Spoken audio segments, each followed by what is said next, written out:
Friends, चलिए आज देखते हैं क्लास 10 का chapter area related to circle.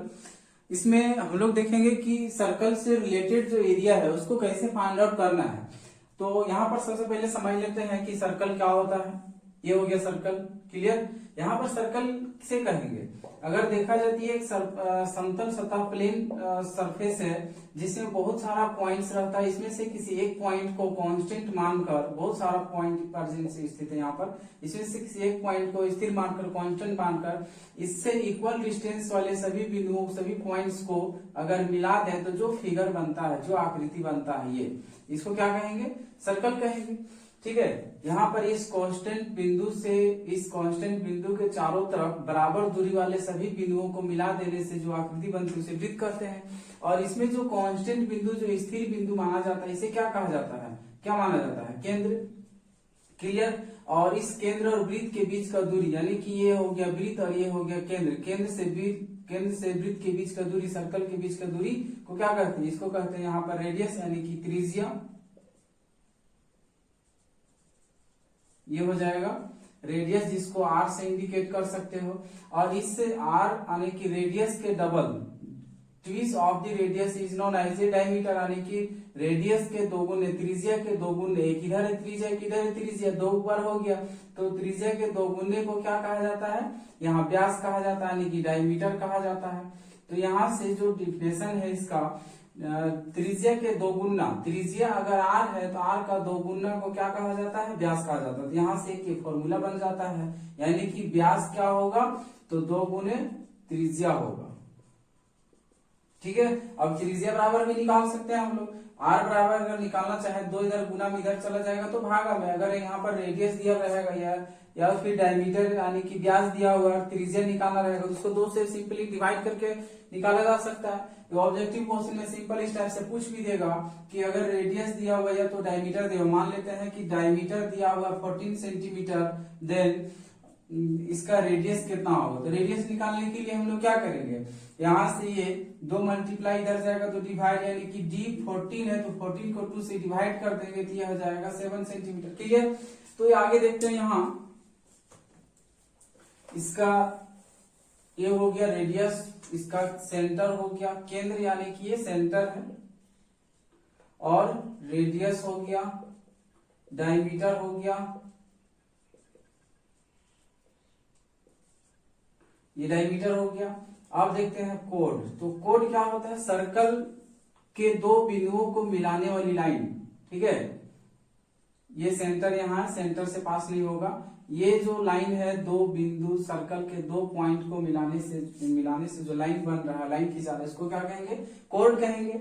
और यहाँ अगर देखा जाए तो एक इस कोड को खींचते जाएंगे, सर्कल में बहुत सारा कोड होता है। क्लियर। यहाँ खींचते जाएंगे, सबसे इधर जो है यहाँ पर छोटा, छोटा से बड़ा, बड़ा से बड़ा, और यहाँ पर जो है सो सबसे बड़ा आ गया। ठीक है। ये सबसे बड़ी कोड है, सबसे बड़ा जो कोड रहता है, सबसे बड़ी जीवा, कोड को क्या बोलते हैं? जीवा। सबसे बड़ी जीवा को क्या बोला जाता है? ये व्यास बोला जाता है। व्यास ही होता है सबसे बड़ी जीवा। क्लियर।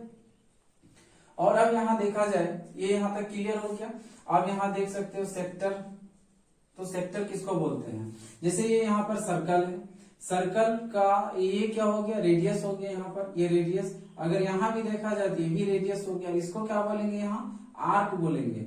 ठीक है। आर्क यानी कि हिंदी में चाप। क्लियर। अभी सभी का फॉर्मूला बताएंगे, ऑब्जेक्टिव क्वेश्चन इस चैप्टर से कैसे पूछा जाता है ये भी बताएंगे। बस लास्ट तक वीडियो में बने रहें। ठीक है। और अगर चैनल को सब्सक्राइब नहीं किए हैं तो सब्सक्राइब जरूर कर लें। ये आर्क हो गया। अब यहाँ से क्या होगा? सेक्टर किसको कहेंगे? ये दिख रहा है यहाँ पर, ये रेडियस हो गया दोनों। तो यहाँ पर दो रेडियस और इसका कॉरेस्पॉन्डिंग यहाँ पर आर्क, इसके द्वारा जो एरिया यहाँ पर इनक्लोज है, इसको क्या कहेंगे? सेक्टर कहेंगे। तो इसको क्या कह सकते हैं इंग्लिश में? The area enclose by two radius and corresponding arc is called sector. ठीक है। या तो फिर ऐसे भी कह सकते हैं, दो त्रिज्या तथा संगत चाप द्वारा घिरा क्षेत्र को त्रिज्यखंड, इसको कहेंगे त्रिज्यखंड। ठीक है। सेक्टर को कहेंगे त्रिज्यखंड। और एक आ जाता है इसके बाद, अच्छा इसमें सेक्टर का अगर देखेंगे टाइप, तो सेक्टर का भी दो टाइप है। ठीक है। ये सेक्टर अगर देखा जाए तो ये तो हो गया, ये भाई छोटा वाला सेक्टर हो गया है ना, ये 2 रेडियस और ये सेक्टर, ये सॉरी ये आर्क हो गया। तो ये दिख रहा है यहाँ पर छोटा, तो छोटा को क्या कहा जाता है, माइनर, और इसका नाम क्या है, सेक्टर है, तो ये हो जाएगा माइनर सेक्टर।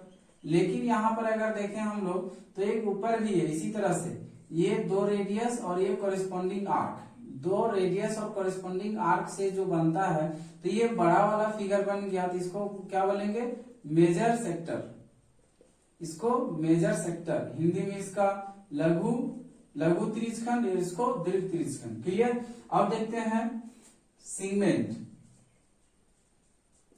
सेगमेंट क्या होता है, सेगमेंट इसी से मिलता जुलता है।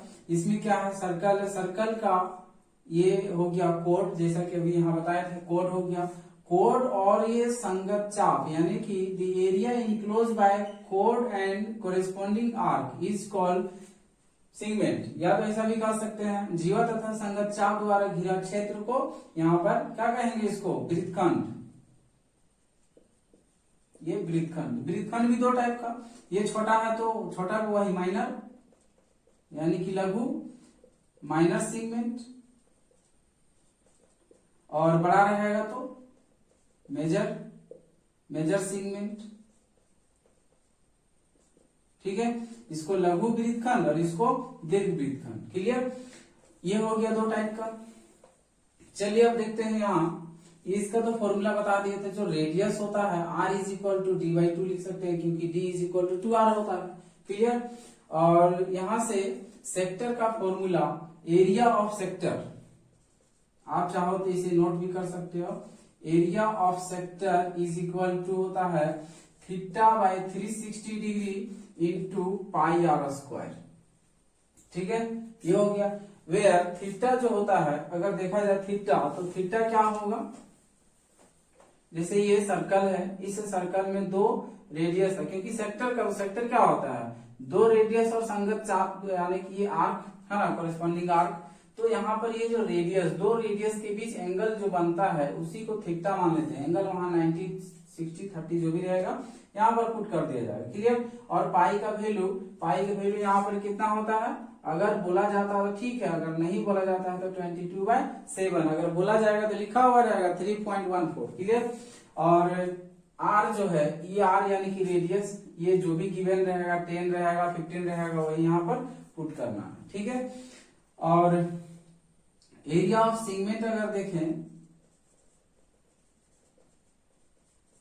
एरिया ऑफ सेगमेंट, तो एरिया ऑफ सेगमेंट को निकालने के लिए यहाँ पर देख सकते हो, यहां से ये क्या है, इसको इधर से ड्रॉ कर देंगे तो ये क्या हो जाएगा, ये पूरा, सबसे पहले ये पूरा क्या है, ये पूरा का बात कर रहे हैं हम, ये पूरा एक सेक्टर है। क्लियर। सेक्टर है, हमको इसका एरिया निकालना है, ये है सेगमेंट, हमको इसका एरिया निकालना है। तो इस पूरे सेक्टर में इस ट्रायंगल का एरिया को माइनस कर देंगे तो ये बच जाएगा, तो वही काम करना है। तो एरिया ऑफ सेक्टर क्या होता है, θ/360 इंटू πr² होता है, माइनस कर देना एरिया ऑफ ट्रायंगल, तो area of triangle 1/2 into sine theta into r²। ठीक है, यहाँ पर √3/4 इंटू साइड स्क्वायर भी पुट कर सकते हैं, लेकिन सर्कल के अंदर है तो ये ज्यादा बेटर है, क्योंकि r² यहाँ पर r जो है रेडियस होता है सर्कल का, ये हो जाएगा। और अच्छा, इसमें और भी फॉर्मूला है जो कि ऑब्जेक्टिव क्वेश्चन में पूछा जा सकता है। जैसे अगर यहाँ बोले area of circle, area of circle क्या जाता है, πr²। अच्छा, यहाँ एक और ऐसा क्वेश्चन पूछ देता है, ये ऑप्शन में नहीं रहेगा। ठीक है, ये ऑप्शन में नहीं रहेगा, इसका दूसरा ऑप्शन में क्या हो सकता है, अगर फॉर्मूला पूछ देगा कि इसमें से बताइए कि कौन सा त्रिभुज का क्षेत्रफल है, या तो फिर एरिया ऑफ सर्कल है, त्रिभुज नहीं वृत्त, इसमें से कौन सा वृत्त का क्षेत्रफल है, या फिर ये पूछ देगा इसमें से कौन सा एरिया ऑफ सर्कल का फॉर्मूला है। ठीक है, तो ये तो हम लोग जानते हैं, लेकिन ये अगर नहीं रहेगा, तब ये नहीं रहेगा तो कौन सा रह सकता है, एक यहां से इसको ऐसा लिख सकते हैं, ये अगर रहेगा, ठीक है, πd²/4 ही कहोगे, ये तो अब हम जानते ही नहीं है। तो ये सेम वही चीज है, बस यहाँ पर क्या किया गया है, जो r है तो r इज इक्वल टू हम लोग क्या लिखते थे d/2, तो यहाँ r² है, r की जगह पर d/2 लिख दिए, इसका स्क्वायर कर दिए, पाई डी स्क्वायर और 2 का स्क्वायर 4 आ जाएगा। ये दोनों चीज सेम है। क्लियर। यहाँ पर इस तरह से कुछ क्वेश्चन आ सकता है ऑब्जेक्टिव में। ऑब्जेक्टिव क्वेश्चन में कोई चांस नहीं है कि कौन सा क्वेश्चन पूछेगा और नहीं पूछेगा, कोई भी क्वेश्चन पूछा जा सकता है। ऑब्जेक्टिव मैथ में पूरा पड़ा हुआ है, बहुत सारा पड़ा हुआ है। ठीक है, तो ये भी हो सकता है। अच्छा, यहाँ पर फिर इसका सरकमफ्रेंस भी पूछ सकता है। सरकमफ्रेंस ऑफ सर्कल, तो ये क्या हो जाएगा, इसका 2 पाई आर हो जाता है। ठीक है, यहां से एक और भी लिख सकते हैं, पाई डी भी लिख सकते हैं। कोई दिक्कत है? अगर पाई डी लिख दे तो कोई दिक्कत है? सरकमफ्रेंस ऑफ सर्कल कैसे?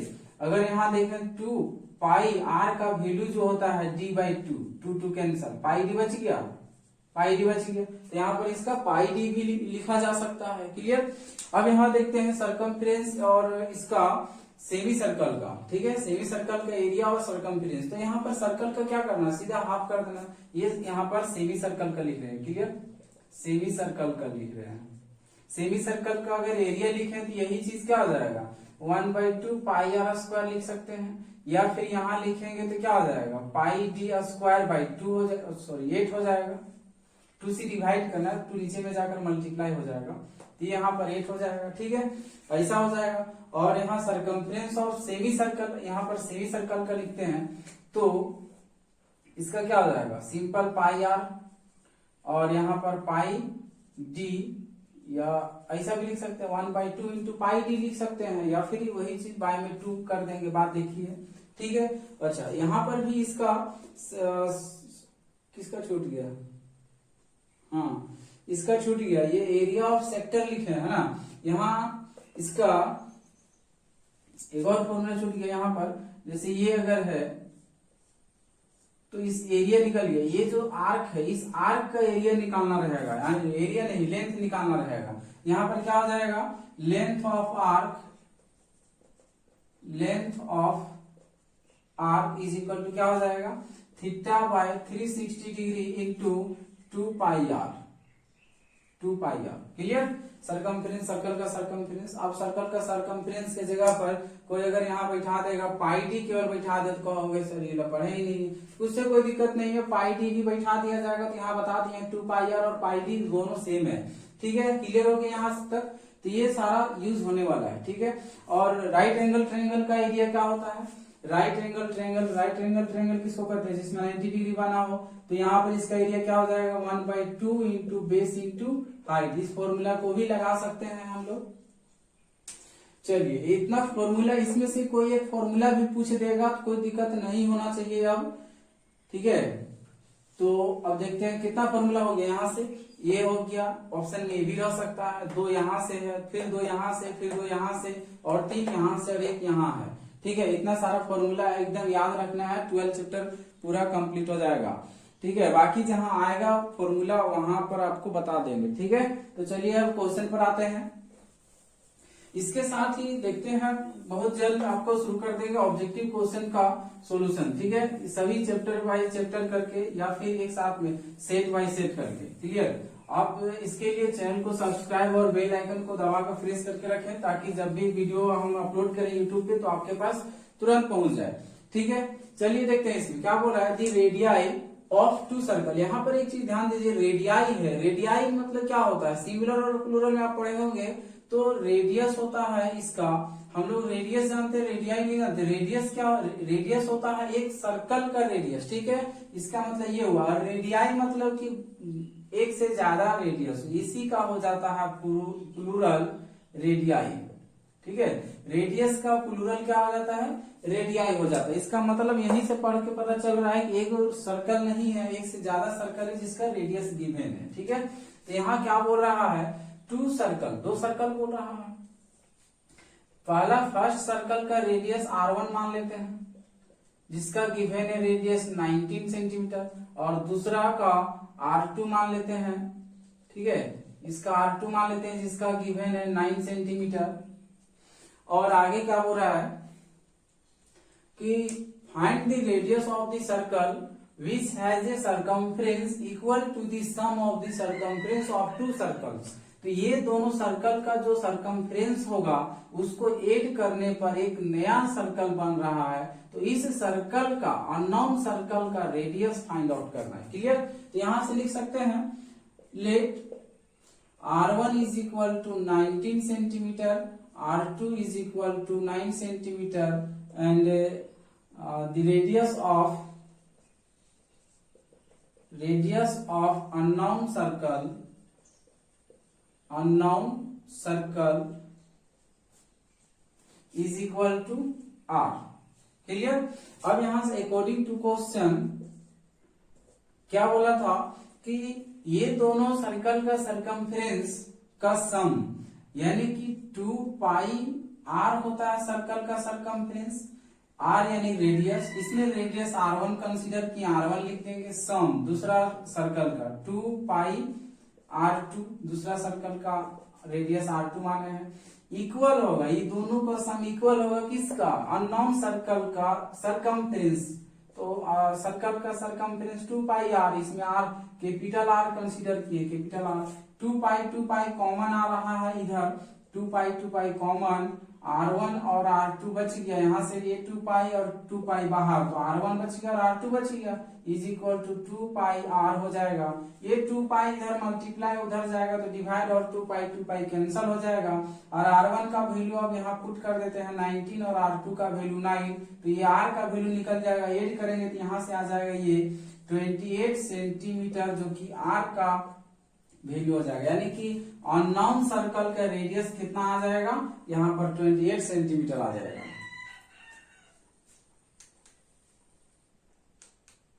क्वेश्चन नंबर 2 क्या है? Question number 2, the radii of 2 circles, इससे पिछला भी क्वेश्चन सेम मिलता जुलता था।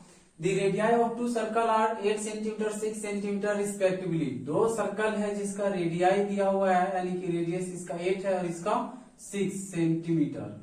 क्लियर? अब यहाँ क्या हो रहा है? Find the radius of the circle having area equal to the sum of the area of the 2 circle. ये दोनों सर्कल का जो एरिया का सम होगा वही एरिया इक्वल होगा इस सर्कल का, एक अननोन सर्कल का, जिसका रेडियस फिर से मान लेते हैं हम लोग इस प्रीवियस क्वेश्चन के जैसा r। तो यहाँ पर लेट कर लेते हैं, R1 is equal to 8 centimetre, R2 is equal to 6 centimeter, and radius of unknown circle is equal to R. Clear? तो यहां से क्या बोल रहा है? अकॉर्डिंग टू क्वेश्चन क्या बोल रहा था कि दोनों सर्कल का एरिया जो होगा, यानी कि सर्कल का एरिया क्या होता है? पाई r स्क्वायर R1 का स्क्वायर और पाई r R2 का स्क्वायर, क्योंकि r पाई r स्क्वायर होता है तो R1 और R2 माने हैं, तो इसमें R1 और इसमें R2, ये इक्वल होगा किसका? अननोन सर्कल का एरिया। इसका क्या हो जाएगा? पाई और बड़ा R का स्क्वायर, क्योंकि इसमें कैपिटल R माने हैं कंसीडर किए, तो यहाँ से पाई कॉमन दिख रहा है, पाई बाहर हो गया, तो R1 का स्क्वायर प्लस R2 का square is equal to pi R square हो जाएगा। यहाँ पाई कट जाएगा, बच जाएगा क्या? R1 का वैल्यू पुट कर देंगे 8 का स्क्वायर, प्लस R2 का वैल्यू पुट कर देंगे 6 का स्क्वायर, और यहाँ पर R रह जाएगा R का स्क्वायर। 8 का स्क्वायर हम लोग जानते हैं कितना हो जाएगा? 64 प्लस 6 का square 36 is equal to R square. ये दोनों को अगर ऐड कर देते हैं तो कितना आ जाएगा? 100 is equal to R square. 100 किसका स्क्वायर है? 10 का स्क्वायर है। यहाँ हम लोग लिख सकते हैं 10 square is equal to R square, square cut जाएगा, R इज इक्वल टू क्या आ जाएगा? 10। ये सभी सेंटीमीटर में था, ये भी सेंटीमीटर में हो जाएगा। अब देखते हैं question number 4, the wheel of a car are diameter 80 centimetre. यहाँ पर एक कार का व्हील है जिसका डायमीटर गिवन है 80 सेंटीमीटर। तो फर्स्ट में बताए थे अगर यहाँ पर गिवन रहेगा डायमीटर तो रेडियस कैसे निकालते हैं? Diameter is equal to 80 centimetre, इसका रेडियस अगर निकाले तो यहाँ से क्या हो जाएगा? 2 से इसको डिवाइड कर देंगे तो आ जाएगा ये 40, और यहाँ सेंटीमीटर में इसको हम चेंज कर सकते हैं मीटर में, तो 20 से डिवाइड करके, यानी कि 100 से डिवाइड करके, तो ये आ जाएगा मीटर में। क्लियर? तो यहां से इसको ऐसा भी लिख सकते हैं 0.40 मीटर, ऐसा भी होगा। तो आगे अब इसको क्या करेंगे, यहाँ पर स्पीड दिया हुआ है, यहाँ पर क्या दिया हुआ स्पीड, ये 66 किलोमीटर पर किलोमीटर, दैट मीन्स 1 आवर में कितना किलोमीटर चल रहा है, ये 66 किलोमीटर चल रहा है। हमको 1 आवर का नहीं चाहिए, बल्कि कितना आवर का चाहिए, 10 मिनट का चाहिए। तो यहां से निकाल लेते हैं the distance travel in, the distance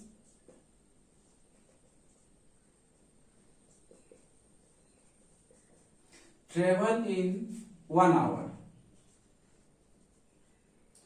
is equal to क्या हो जाएगा, 66 किलोमीटर। ठीक है, यहां से इसको अगर चेंज करें तो ये मीटर में क्या हो जाएगा, इसको 1000 से मल्टीप्लाई करना होगा, तो इतना मीटर हो जाएगा। अब यहाँ ये कितना निकला है, 1 आवर में हम लोग निकाल लेते हैं, ये 1 आवर में कितना मिनट होता है, 1 hour is equal to 60 minute. ठीक है, हम लोग 60 मिनट का नहीं 10 मिनट का निकाल लेते हैं, 10 मिनट। तो इसमें क्या करेंगे, इधर 60 मल्टीप्लाई, ये 1 आवर मतलब 60 मिनट, 60 इधर मल्टीप्लाई उधर जाएगा, तो सबसे पहले डिवाइड, और उसके बाद 10 इधर मल्टीप्लाई उधर जाएगा, तो उधर भी मल्टीप्लाई, इधर मल्टीप्लाई किए तो उधर भी मल्टीप्लाई करेंगे 10 से, ये एक जीरो कैंसिल हो गया, ये 6 11 टाइम में कट गया, तो ये आ गया 11,000 metre.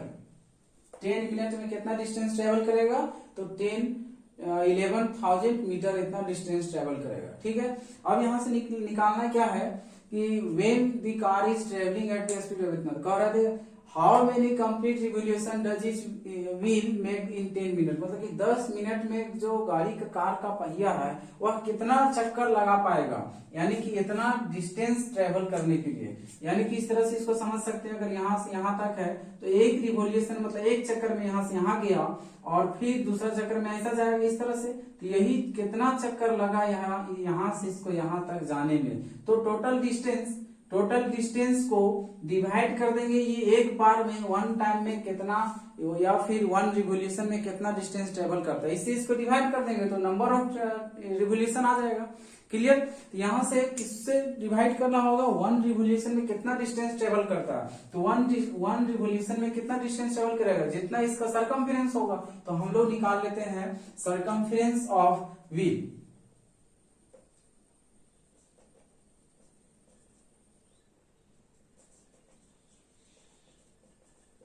Circumference of wheel is equal to क्या हो जाएगा, 2 पाई आर हो जाएगा। अब यहां से लिख सकते हैं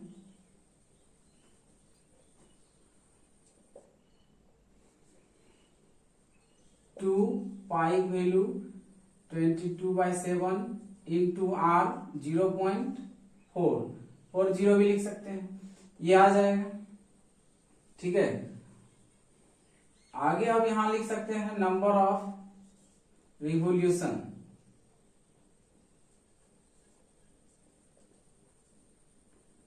is equal to total distance, ये टोटल डिस्टेंस बाय में क्या हो जाएगा, सरकमफ्रेंस ऑफ व्हील।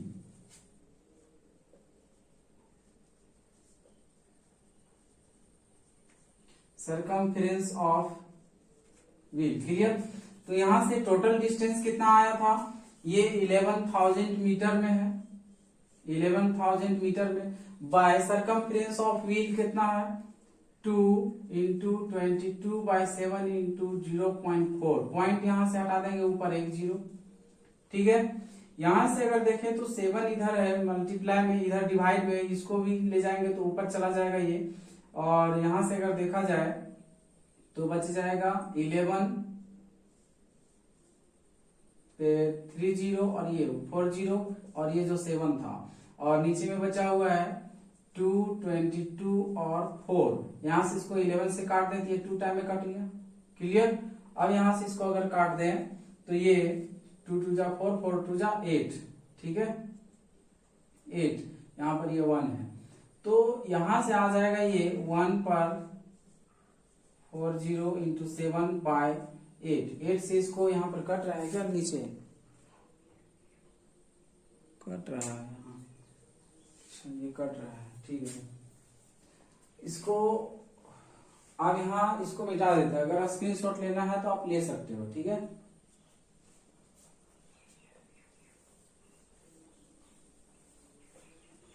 यहां से क्या हो जाएगा, नंबर ऑफ रिवोल्यूशन निकाल रहे हैं, ऊपर में कितना है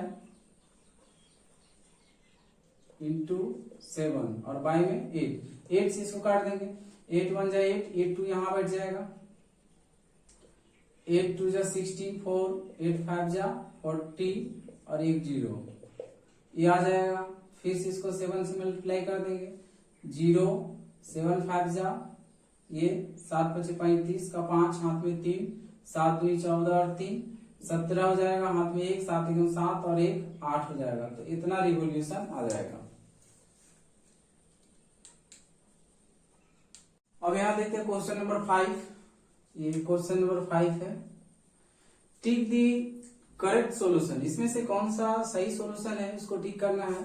if the perimeter and the area of a circle, एक किसी सर्कल का पेरीमीटर और एरिया इक्वल है। यहां लेट कर लेते हैं radius is equal to R, ठीक है, radius is equal to R और न्यूमेरिकली इक्वल। इसका पेरीमीटर क्या हो जाएगा 2 pi R is equal to area क्या जाएगा pi R square, radius R माने यहाँ ये आर पुट किए हैं तो इधर क्या हो जाएगा पाई पाई सेम है ना, आर स्क्वायर मतलब आर इंटू आर है, तो एक आर और एक आर कट जाएगा तो इधर बच गया 2 और उधर एक आर अभी बचा हुआ है, तो आर इज इक्वल टू क्या आ गया 2 यूनिट्स आ जाएगा, ये हो जाएगा। तो इसका ऑप्शन कौन सा, ऑप्शन ए राइट हो जाएगा। क्लियर।